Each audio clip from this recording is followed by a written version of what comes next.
नमस्कार साथियों, आज की हमारी क्लास का विषय है मुगल संगीत। पिछली क्लास में हमने मुगल स्थापत्य से संबंधित चर्चा, मुगल चित्रकला से संबंधित चर्चा की थी और अब हम चर्चा करेंगे मुगल संगीत। मुगल संगीत, ठीक है।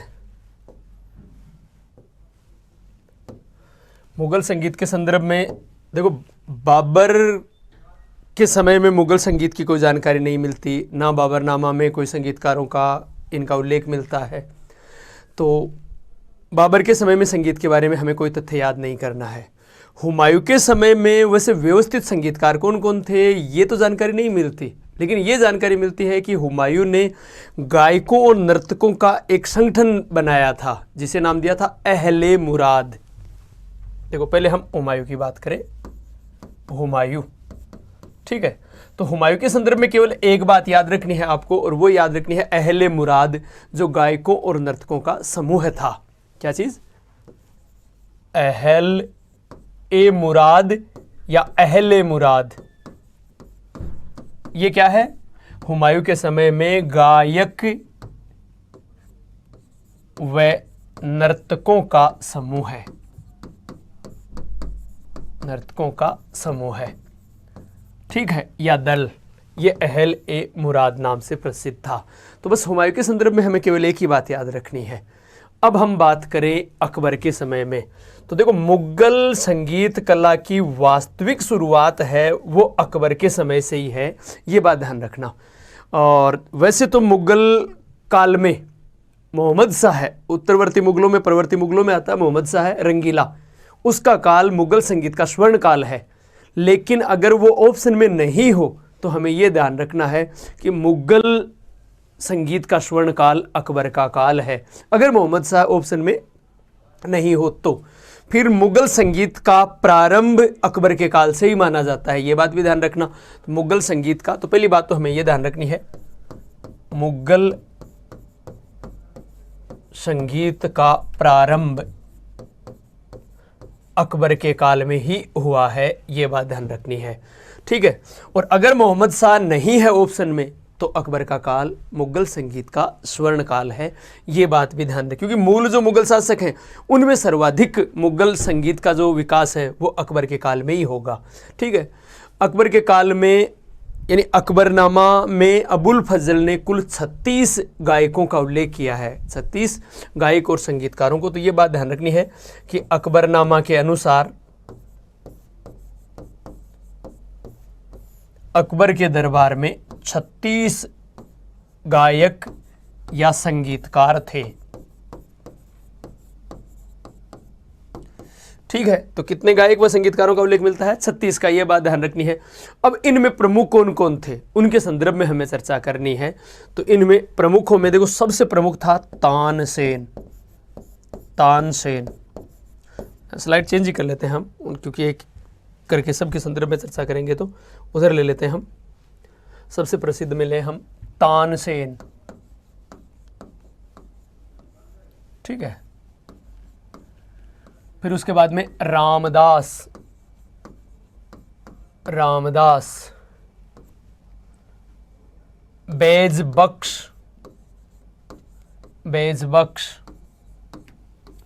बाज बहादुर, बाज बहादुर, हरिदास, हरिदास, लाल कुलवंत, लाल कुलवंत, गोपाल, ठीक है। उन 36 में से ये प्रमुख हैं। कौन? तानसेन, रामदास, बाज बहादुर, बैज बख्श, हरिदास, लाल कुलवंत, और इनके अलावा मियाँ चांद नाम से भी नाम और था, मियाँ चांद, और एक और था मियाँ लाल, मियाँ लाल, ठीक है। अच्छा देखो, यद्यपि बेजुबावरा भी अकबर के काल का था, बैजू बावरा भी अकबर के काल का था, लेकिन वो अकबर का दरबारी गायक नहीं था, अकबर के दरबार से संबंधित नहीं था। ये बात भी ध्यान रखनी है आपको कि यद्यपि बैजू बावरा अकबर का समकालीन था, लेकिन वो अकबर के दरबार से संबंधित नहीं था। ये बात ध्यान रखना। तो ये दरबार से संबंधित नहीं था, दरबार से संबंधित नहीं था। ये बात ध्यान रखनी है बैजू बावरा के संदर्भ में। बाकी अब हम इनके संदर्भ में बात करें तो सबसे प्रमुख था तानसेन। तो पहले हम तानसेन के बारे में बात करें तो आपको पहली बात याद रखनी है तानसेन के संदर्भ में कि तानसेन अकबर के काल का सबसे प्रमुख गायक व संगीतकार था। ठीक है, तो सबसे प्रमुख गायक व संगीतकार है तानसेन। दूसरी बात, इसका वास्तविक नाम था वो था रामतनु पांडे, रामतनु पांडे। ठीक है, ये मूलतः ग्वालियर का निवासी था। ये बात ध्यान रखनी है, ये मूलतः ग्वालियर का निवासी था और अकबर से पहले ये रीवा के राजा रामचंद्र के दरबार में था। ये बात भी ध्यान रखनी है, रीवा के राजा, तो अकबर से पहले ये रीवा के राजा रामचंद्र का दरबारी गायक था और रामचंद्र ने फिर 1569 में ये भेंट किया है। तो रीवा के राजा रामचंद्र के दरबार में था पहले, अकबर से पहले। ये बात ध्यान रखनी है। ठीक है, अब देखो सबसे प्रमुख गायक है रामतनु पांडे, इसका वास्तविक नाम है, ग्वालियर मूलतः ग्वालियर का निवासी है, लेकिन अकबर से पहले किसके दरबार में था? रीवा के राजा रामचंद्र के। रीवा मध्य प्रदेश में है, एमपी में। तो वहाँ के राजा रामचंद्र का दरबारी था, दरबारी गायक था। अब हमें देखो तानसेन के बारे में पहली बात ये ध्यान रखनी है कि तानसेन के गुरु, संगीत गुरु थे, वो थे हरिदास। ठीक है, अब हरिदास के संदर्भ में आपको कुछ बातें याद रखनी है। तानसेन के संगीत गुरु हरिदास हैं। हरिदास के बारे में आपको देखो क्या बात याद रखनी है। पहली बात, इनका केंद्र था वृंदावन, एक बात। ठीक है, और दूसरी बात ये ध्यान रखनी है कि ये चैतन्य महाप्रभु के शिष्य थे, चैतन्य के शिष्य थे। ठीक है, और ये बात भी ध्यान रखनी है कि अकबर, क्योंकि इन्होंने अपना केंद्र मथुरा को बनाया, ये माने यहां पर वृंदावन मथुरा, मथुरा, और अकबर वेश बदलकर इनके गीत सुनने जाया करता था, इनका संगीत सुनने के लिए जाया करता था। इसका मतलब अकबर की संगीत में बहुत ज़्यादा रुचि थी। ये बात भी हमें ध्यान रखनी है। अकबर का स्वयं का नगाड़ा बजाने में शौक था, वो नगाड़ा बजाता था, तो नगाड़े का शौकीन था। ठीक है, तो हमें यहाँ ये ध्यान रखना है कि इस हरिदास का संगीत सुनने के लिए वो मथुरा भेष बदल कर भी जाता था, और फिर ताकि भाई, क्योंकि वो एक सेलिब्रिटी था एक प्रकार से, और लोग इस प्रकार से न देखें उसे, तो शुरुआत में वो इसका संगीत सुनने के लिए, हरिदास का संगीत सुनने के लिए जाता था। और हरिदास चैतन्य महाप्रभु के संप्रदाय से संबंधित हैं, ये बात भी ध्यान रखनी है। ठीक है, और तानसेन के संगीत गुरु हैं। अब वापस एक बार तानसेन के संदर्भ में आए। तानसेन के संगीत गुरु तो हरिदास हैं, लेकिन आध्यात्मिक गुरु थे मोहम्मद गौस, आध्यात्मिक गुरु थे मोहम्मद गौस। और ये बात ध्यान रखना आप कि मोहम्मद गौस और तानसेन दोनों की समाधि ग्वालियर में बनी हुई है। मोहम्मद गौस ये ग्वालियर के सूफी संत थे। मोहम्मद गौस हैं, सतारी सिलसिले के थे और ग्वालियर के सूफी संत थे। तो ग्वालियर में ही दोनों की समाधि बनी हुई है, मोहम्मद गौस की और तानसेन की। ये बात भी ध्यान रखनी है आपको। ठीक है, तो ये आध्यात्मिक गुरु थे, ये संगीत गुरु थे। लेकिन एक बात और ध्यान रखना, हिंदू राग रागिनियों का ज्ञान तानसेन ने लाल कुलवंत से प्राप्त किया था। लाल कुलवंत हमने यहाँ नाम लिखा है, ये रहा। तो अगर आपसे ये पूछा जाए कि तानसेन ने हिंदू राग रागिनियों का ज्ञान किससे प्राप्त किया था, तो वो था लाल कुलवंत। लाल कुलवंत से हिंदू राग रागिनियों का ज्ञान प्राप्त किया था। ठीक है, ये बात हमें ध्यान रखनी है। तो एक बात देखो, तीन व्यक्ति, पहली बात संगीत गुरु कौन है उनके? हरिदास, ये बात ध्यान रखनी है। दूसरी बात, आध्यात्मिक गुरु कौन है? मोहम्मद गौस। और फिर हिंदू राग रागिनियों का ज्ञान किससे प्राप्त किया है? लाल कुलवंत से। ठीक है, तो तीनों व्यक्ति तानसेन से संबंधित हैं, ये बात ध्यान रखनी है आपको। ठीक है, अब आगे और बात करें हम तानसेन के बारे में। अकबर ने तानसेन को कंठाभरण वाणी विलास की उपाधि प्रदान की थी। कौन सी उपाधि? कंठाभरण वाणी विलास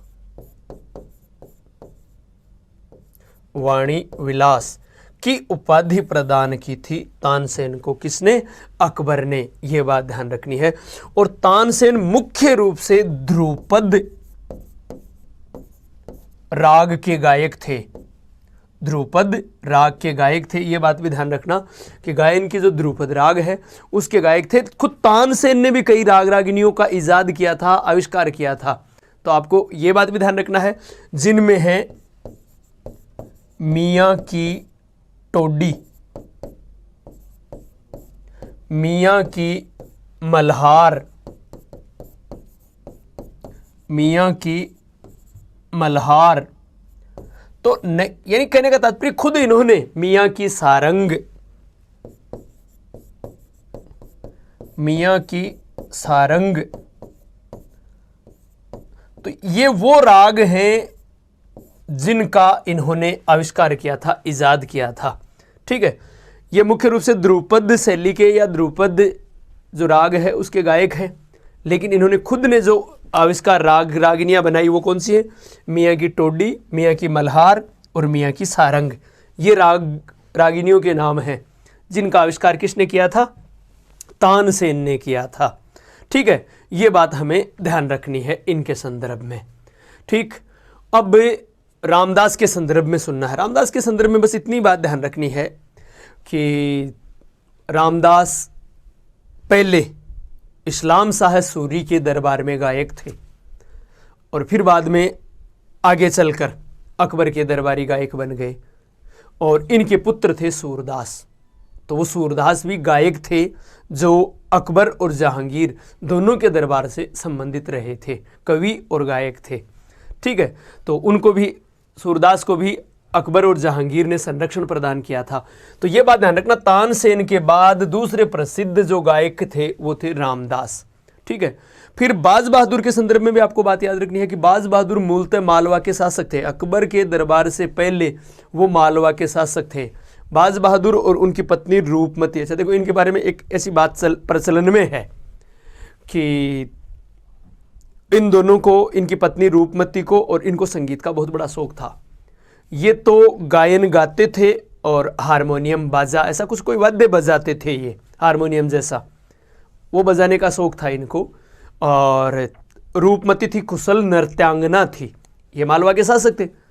अब क्या हुआ, आदम खां जो मुगल सेनापति था उसने आक्रमण कर दिया वहां मालवा पर।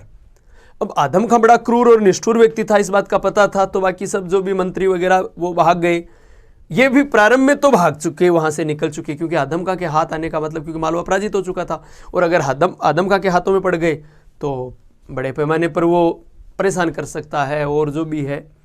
तो कहने का तात्पर्य उसके कष्टों से बचने के लिए वो पहले तो भाग गए, लेकिन बाद में ध्यान आया रे अपने वो संगीत के वाद्य यंत्र यानी वो पेटी बाजो तो बैठे ही भूल गया। तो वापस उसे लेने के लिए आए और लेने के लिए आए तो वो पकड़े गए। नहीं कि ज़रूरी ही हारमोनियम की ये गा लेता और बजा लेता। तो ऐसा कहा यह जाता है कि बस नृत्य, वो जो रूपमती थी वो तो नृत्य करती और ये भाई साहब बजाते थे आपस में इस प्रकार से। तो खैर जो भी हो, रूपमती ने तो वहीं आत्महत्या कर ली आदम खां के आक्रमण के समय। और आदम खां को फिर, और क्या नाम उसको, बाज बहादुर को ले आया गया मुगल दरबार में, जो आगे चलकर अकबर के दरबारी गायक बन गए। और अकबर ने उनको 2000 का मनसब भी दिया था। ये बात भी ध्यान रखना, बाज बहादुर को, एक तो मालवा के शासक हैं ये बात याद रखना, एक अकबर ने इन्हें 2000 का मनसब प्रदान किया था। ये बात भी ध्यान रखना बाज बहादुर के संदर्भ में। ठीक है, चलो खैर, तो ये बात। अच्छा एक बात और ध्यान रखना, अकबर के काल का प्रथम जो राजकवि था वो था गिजाली। ठीक है, और उसके बाद में था फैजी। तो गिजाली और फैजी अकबर के राजकवि थे। गिजाली और फैजी अकबर के राजकवि थे, ये बात ध्यान रखनी है। और एक जो रणथंभौर का शासक था सुरजनहाड़ा, जिसने 1569 में ही अकबर की अधीनता स्वीकार की थी। सुरजनहाड़ा को अकबर ने तवर्रा बजाने की छूट दी थी। यानी कोई अगर शासक अपने यहाँ पर संगीत आदि भी बजाता है या कुछ ऐसा तो अनुमति लेनी पड़ती थी। तो ये बात ध्यान रखना, किस शासक को तवर्रा बजाने की छूट दी थी? तवर्रा, मैं लिख देता हूं, तवर्रा। तो ये तवर्रा नाम का वाद्य यंत्र था, ये बजाने की छूट किसको दी? रणथंभौर के शासक सुरजनहाड़ा को। और अकबर को स्वयं नगाड़ा बजाने का शौक था। ये बात आपको ध्यान रखनी है इस अकबर के संगीत के संदर्भ में। ठीक है, तो ये बात रही अकबरकालीन संगीत के संदर्भ में। अब हम बात करें जहांगीर के संदर्भ में। जहांगीर के संदर्भ की बात करें तो हमारा अगला बिंदु होगा जहांगीर। अब देखो, जहांगीर की रुचि चित्रकला में ज़्यादा थी, ये जिसका हम पहले चर्चा कर चुके हैं। संगीत में उतनी नहीं थी, लेकिन फिर भी हमें ध्यान रखना है कि जहांगीर के काल का मुख्य जो गायक और संगीतकार था वो था बिलास खां। एक तो ये बिलास खां जो कि तानसेन का दामाद था, ये बात ध्यान रखनी है। और एक शौकी था जो गजल गायक था। इन दो के संदर्भ में शौकी जो गजल गायक था, तो बिलास खां ये तानसेन का दामाद है। हालांकि कई जगह तानसेन का पुत्र भी नाम मिलता है, लेकिन तानसेन का दामाद। तो ये मुख्य गायक था, शौकी था, ये गजल गायक था। अच्छा, एक बात ध्यान रखना, इसके बारे में दो बातें आपको ध्यान रखनी है। एक तो शौकी को जहांगीर ने आनंद खां की उपाधि प्रदान की थी। आनंद खां की उपाधि प्रदान की थी।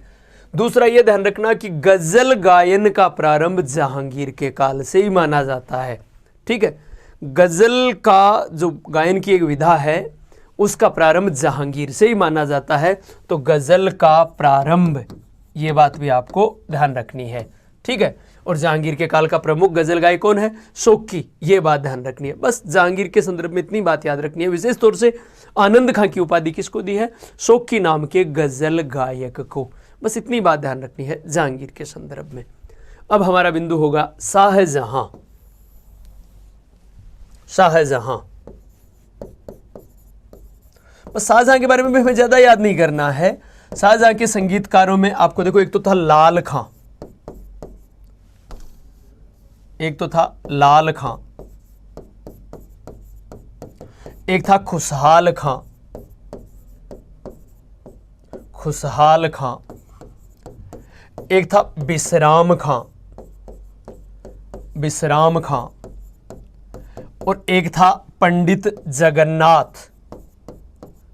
जगन्नाथ, पंडित जगन्नाथ। ठीक है, इनके संदर्भ में कुछ बातें, तो ज्यादा बात भी याद नहीं करनी है। लाल खां, खुशहाल खां, विश्राम खां। लाल खां, खुशहाल खां, विश्राम खां और जगन्नाथ, ये शाहजहां के काल के हैं। अब इनके संदर्भ में आपको देखो कुछ बात याद रखनी है। पहली बात, लाल खां को शाहजहां ने गुण समुद्र की उपाधि प्रदान की थी। जैसे आपको ध्यान रखना, जहांगीर ने आनंद खां की उपाधि किसको दी थी? शौकी को। तो वैसे ही ध्यान रखना, शाहजहां ने गुण समुद्र की उपाधि किसको दी है? लाल खां को। पहली बात तो ये ध्यान रखनी है। ठीक है, ये दोनों थे टोडी राग के कुशल गायक। टोडी राग के कुशल गायक। अच्छा, इनके बारे में देखो, एक थोड़ा, शाहजहां बड़ा संकी मिजाज का था। संकी का मतलब एक अजीब बात है कि क्या हुआ, शाहजहां को संगीत का शौक था और वो संगीत सुन रहा था। ये दोनों गायन गा रहे थे, इतना अच्छे तरीके से इस राग को गा रहे थे कि शाहजहां गायन में मंत्रमुग्ध हो गया। और जब औरंगजेब ने ये देखा कि भाई शाहजहां गायन में मंत्रमुग्ध हैं, तो औरंगजेब ने एक ऐसे दस्तावेज पर हस्ताक्षर करवाए जिस पर शाहजहां हस्ताक्षर नहीं करना चाहता था। अर्थात वो अपने साथ मुर्शिद कुली खां को दक्षिण में ले जाना चाहता था, शाहजहां भेजना नहीं चाहता था। लेकिन औरंगजेब ने अवसर देख लिया कि भाई अब ऐसा हो सकता है, क्योंकि ये गायन में खोए हुए हैं और पूरा होश हवास में नहीं है, तो हस्ताक्षर कर देंगे, साइन कर देंगे। ऐसा ही हुआ। लेकिन जब होश आया, पता चला, तो सजा इन लोगों को दी, दरबार से आने से रोक दिया कि मन इया को गाणु क्यों सुनायो कि मत तो खोए गो। तो कहने का तात्पर्य ये थोड़ा सा देखो, गलती उसकी थी खोना, लेकिन सजा इनको मिली। लेकिन हमें खैर ये ध्यान रखना, ये शाहजहां के काल के कौन, लाल खां, खुशहाल खां, विश्राम खां, जगन्नाथ। अच्छा, लाल खां के बारे में आपको ये बात भी ध्यान रखनी है, ये उस बिलास खां का दामाद था, ये बिलास खां का दामाद है, ये बात ध्यान रखना, इस बिलास खां का दामाद है लाल खां। ठीक है, जगन्नाथ के बारे में ये ध्यान रखना कि ये वो कवि है, वो गायक है जिसे शाहजहां ने जिसका तुल्लादान किया था दरबार में। तो पूछ सकते हैं दरबार में कि अच्छा इसको राजकवि बनाया था, ये दूसरा देखो, इससे पहले तो जो राजकवि था शाहजहां का अबू तालिब था, ये बात ध्यान रखना। शाहजहां के समय प्रथम राजकवि था वो था अबू तालिब, अबू तालिब। ठीक है, और अबू तालिब के बाद राजकवि बनाया था जगन्नाथ को, तो ये प्रथम राजकवि था, और इसके बाद में फिर राजकवि बनाया किसको, जगन्नाथ को। अच्छा, आपको पता हो तो मैंने अकबर के समय राजकवि की बात की थी, गिजाली और फैजी। ठीक है, और वैसे ही शाहजहां के समय राजकवि कौन है, अबू तालिब और जगन्नाथ। जगन्नाथ के संदर्भ में यह ध्यान रखना है कि शाहजहां ने इसका दरबार में तुल्लादान किया था। तुल्लादान का मतलब यह है कि खुद के वजन के बराबर तोलकर, और वो धन है वो गरीबों में बांटा जाए। जब भी कोई अमूमन राजा बनते थे तो वो अपने राज्यारोहण के समय ऐसा करते थे। तो यहाँ इस जगन्नाथ का तुल्लादान किया गया है। पूछ सकते हैं किस गायक या संगीतकार का दरबार में तुल्लादान किया गया था, शाहजहां द्वारा। तो किसका, शाहजहां का तुल्लादान किया गया था, ये बात ध्यान रखनी है। ठीक है, तो ये बात रही शाहजहां के संदर्भ में। अब हम बात करें औरंगजेब के संदर्भ में। अगला हमारा बिंदु होगा औरंगजेब।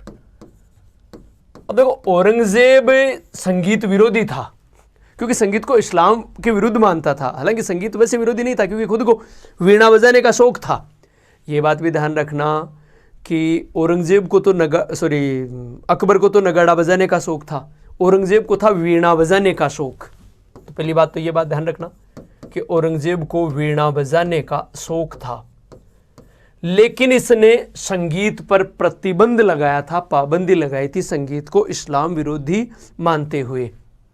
ठीक है, तो संगीत पर, हालांकि कुछ इतिहासकार ये कह रहे हैं कि इसने धार्मिक आधार पर नहीं लगाया था, आर्थिक आधार पर, कि भाई अफवे इन गायक संगीतकारों पर फालतू में अफवे धन क्यों बर्बाद किया जाए, इस आधार पर इसलिए उसने प्रतिबंध लगा दिया। लेकिन अब जो भी है कारण, ये ज़्यादातर ये माना जाता है कि यह धार्मिक दृष्टि से कट्टर था, तो उसको इस्लाम विरोधी मानते हुए संगीत पर फिर इसने प्रतिबंध लगा दिया था। जैसे चित्रों पर प्रतिबंध लगाया था, चित्रकला पर, तो वैसे ही संगीत पर भी प्रतिबंध लगा दिया था इसने।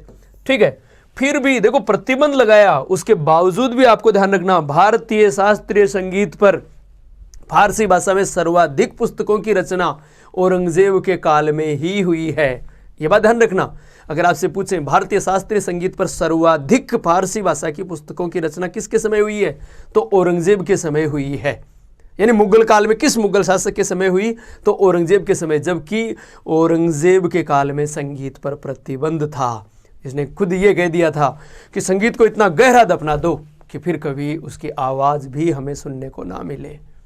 तो ये बात हमें ध्यान रखनी है थोड़ी, कि भारतीय शास्त्रीय संगीत पर, भारतीय शास्त्रीय संगीत पर सर्वाधिक, संगीत पर सर्वाधिक पुस्तकों की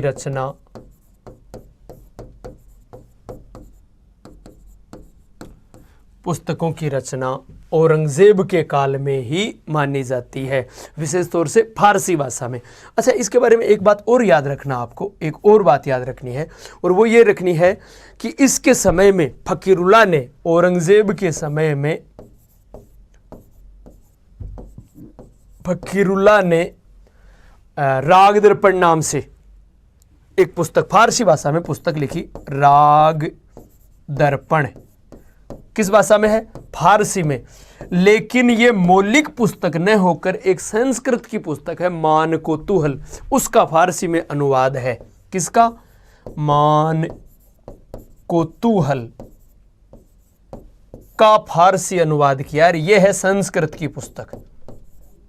ठीक है, तो आप ध्यान रखना, देखो संस्कृत की पुस्तक है संगीत पर मान कोतूहल, इसका इस फकीरुल्लाह ने अनुवाद किया फारसी भाषा में। किस नाम से, राग दर्पण के नाम से। तो ये बात ध्यान रखना, राग दर्पण की रचना किसने की? फकीरुल्लाह ने। किसके काल में? औरंगजेब के काल में। तो जो फारसी भाषा में पुस्तक लिखी गई थी औरंगजेब के काल में मुगल इस संगीत पर, वो सबसे प्रसिद्ध ये है राग दर्पण। ये बात ध्यान रखनी है, ठीक है, ये बात भी ध्यान। तो राग दर्पण का लेखक कौन है? फकीरुल्लाह। ये किस पुस्तक का फारसी अनुवाद है? मान कोतूहल का। मान कोतूहल है वो संस्कृत भाषा में है, ठीक है। तो ये बात रही मुगल संगीत से संबंधित बात। और अगर आपसे मुगल संगीत का स्वर्ण काल पूछे तो वो प्रवर्ती काल में आता है। मोहम्मद शाह रंगीला, उसका काल था वो मुगल संगीत का स्वर्ण काल था। बस मुगल संगीत के संदर्भ में हमें मुख्य रूप से इतनी बातें करनी है। शेष परिचर्चा नए टॉपिक के साथ अगली क्लास में। तब तक के लिए जय हिंद, जय भारत।